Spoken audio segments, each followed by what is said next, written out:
Nagkayayaan nga kaming mag-rides at pumunta kami sa may Bolinao, Pangasinan. Madaling araw nga yung biyahe namin kaya mabilis kaming nakapunta.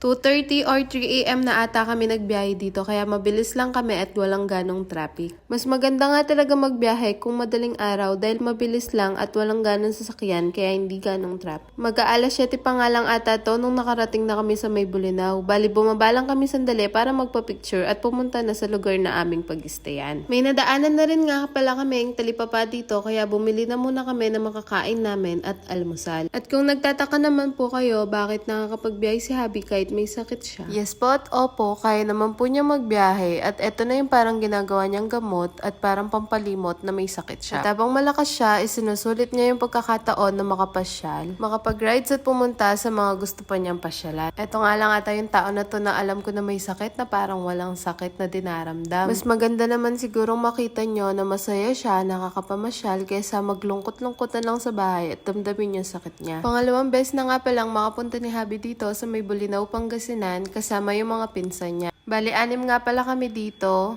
at 3 motor yung dala namin. Nasa may bandang Patar nga kami dito at nagstay kami ng 3 days, 2 nights. Wow, may 3 days, 2 nights pa. Sakto nga lang yung dating namin dito dahil walang araw at sobrang lakas pa ng hangin. Low tide nga dito kaya ganyan lang yung tubig na nakikita nyo. Medyo masakit nga lang siya sa paa dahil maraming bato pero kung may kasama kayong bata, is okay na okay sila mag-swimming dito dahil di gaanong kataas yung tubig. Bali, kinabukasan na nga to at yung day 2 namin is pumunta lang kami sa may Camp Poor. Pagkatapos namin mag-almusal, nagbiyahe na agad kami papuntang Camp Poor. Kung gusto mo naman yung vibes dito na tahimik lang, relaxing lang, eto magandang puntahan to. Napaka-peaceful lang ng lugar. Wala kang ingay na maririnig ng mga sasakyan. Yung view niya, sobrang sarap sa eyes, sobrang presko sa eyes, ang ganda. At ang dami ring Instagrammable na picture na pwede mong pagpwestohan dito. Dito nga is itinawid na nila yung mga motor sa may tulay dahil pagkatapos namin dito sa may Camp Poor is pupunta naman kami sa Falls 3. May daan din kasi dito paakyat papunta ng falls. Umuwi na tayo. Dito muna. Play mo niya. Jawa yan, oh. Lagi. Ito naman. Yun naman katungod. Timbuhay yan. Kuha ng hot mama kami. Gana mo yun. Mamasang. Mamasang ka ka! Pagkatapos nga namin pumunta sa may Camp Poor, dumiretso naman kami sa may Falls 3. May daan din kasi dito papunta dun sa may falls. Hindi naman ganon, sobrang ka-rough road yung daan, pero may ibang daan papunta sa may falls. Kumbaga dito na lang kami dumiretso dahil nga galing na kami sa may Camp Poor.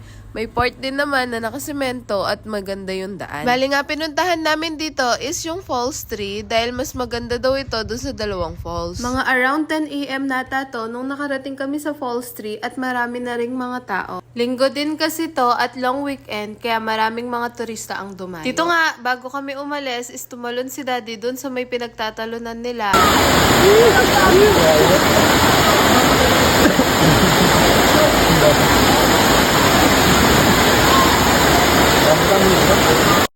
Pagkatapos nga namin sa may falls, dito naman kami nag-lunch sa may floating restaurant. Pwede nga kayong magrenta dito ng mga sinasakyan nila at doon kayo kakain abang nililibot nila kayo. Yun nga lang is maghihintay kayo ng 1 oras dahil linggo nga to maraming mga turista. Hindi na nga kami nagrenta ng ganon dahil gutom na kami at hindi pa talaga kami nagla-lunch. Bali dito, pagkatas lang din namin mag-lunch is may nadaanan na kaming bilihan ng talaba at tahong. Sakto naman na bagong labas lang yung tahong nila dito at malaki yung mga size niya. First time ko nga lang din matitikman yung talaba na ganito. Bali, nihaw lang namin siya ng sobrang sandali.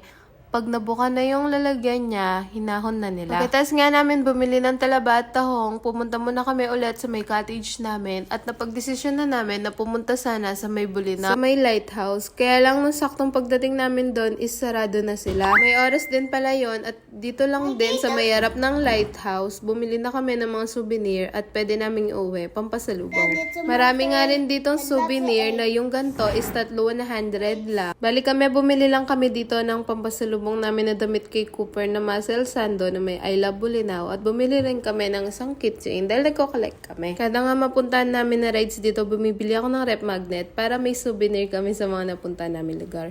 May mga wallet din dito at maraming mga rep magnet. Hindi na kami nagtagal dito at umuwi na kami. Bali pagbalik namin is niluto na nila dito yung talaba.